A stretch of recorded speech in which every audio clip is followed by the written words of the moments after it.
कीचड़ में दबाया गया है। हंसमुख जब नींद में पड़ा रहा, लाला जी कीचड़ में दबे थाल को निकाल लाए। सुबह आंख खुलने पर हंसमुख ने वापस लौटने की जल्दबाजी की और बोला, मुझे आज जल्दी ही चले जाना था, लेकिन आंख नहीं खुली।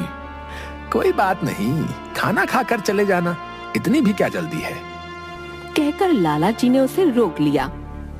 दिन में जब दोपहर के खाने पर हंसमुख ने सोने का थाल अपने आगे पाया तो उसकी आंखें खुली की खुली रह गईं। यार लाला तो बड़ा धनवान मालूम पड़ता है। लाला जी, आपके पास तो ऐसे कई थाल होंगे। ना, एक ही थाल है, वो भी बहुत पुराना हो चुका है। लाला का उत्तर सुनकर हंसमुख ताड़ गया। लाला भी कम उस्ताद नहीं है, वो रातों रात थाल तालाब से निकाल लाया है।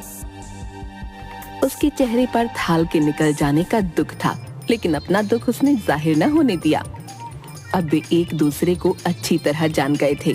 थोड़ी देर बाद लाला जी हंसमुख से बोले, हंसमुख, भलाई इसी में है कि हम आपस में मिलकर काम करें। कहीं परदेश चले जाएंगे तो कुछ कमा ही लेंगे। तुम्हारी और हमारी अक्ल भी एक जैसी है, इसलिए हम बड़े बड़े काम आसानी से कर सकते हैं। सोच विचार कर हंसमुख बोला, जी मंजूर है। हम लोग कहीं दूर देश चलें, जहाँ कोई हमें न जानता हो।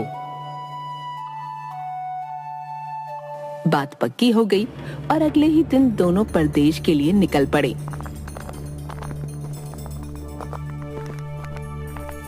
चौथे दिन वे एक नवाब की रियासत में जा पहुंचे। रियासत के नवाब की 10 दिन पहले मृत्यु हो चुकी है और सारे शहर में मातम छाया है। लगता है यहाँ कुछ हुआ है। लग तो रहा है कुछ हुआ है, चलकर देखते हैं। महल में तो काफी लोग दिख रहे हैं, अपने मतलब का कुछ मिलेगा यहाँ पर। क्या लाला जी, कुछ तो जरूर मिलेगा। नवाब तो काफी रईस लग रहा है। दोनों मित्रों ने इस वातावरण से फायदा उठाने की सोची। नवाब के संबंध में पूरी जानकारी लेने के बाद उन्होंने भेष बदल लिया। लाला जी भारी भरकम शरीर के थे। साहूकार की वेशभूषा पहनकर वे साहूकार बन गए और हंसमुख कान में पेंसिल खोस कर उनका मुनीम बन गया। कागजों का एक बंडल लाल बस्ते में लपेटकर वो सेठ जी के साथ दरबार में जा धमका। आज नवाब का मृत्यु भोज दिया जा रहा था। आप सभी से गुजारिश है कि नवाब साहब को दुआ दें। दरबार में मुल्ला, मौलवी और दूसरे कई लोग इकट्ठा थे। साहूकार को दरबार में आया देख सभी ने उनकी आवभगत की। कुछ देर शांति से बैठने के बाद मुनीम जी ने बड़े मौलवी से पूछा, नवाब साहब कहीं बाहर गए हैं क्या? मुनीम की बात सुनकर मौलवी उदास होकर बोला, मुनीम जी, नवाब साहब तो खुदा को प्यारे हो गए। आज उनका मृत्यु भोज दिया जा रहा है। मौलवी की बात सुनकर उन दोनों ने ऐसी सूरत बना ली मानो उनका कुछ छीन लिया गया हो। साहूकार तो बेहोश ही हो गए। उसकी ये दशा देखकर दरबार में खलबली मच गई। तभी नवाब का बड़ा लड़का वहां आ पहुंचा।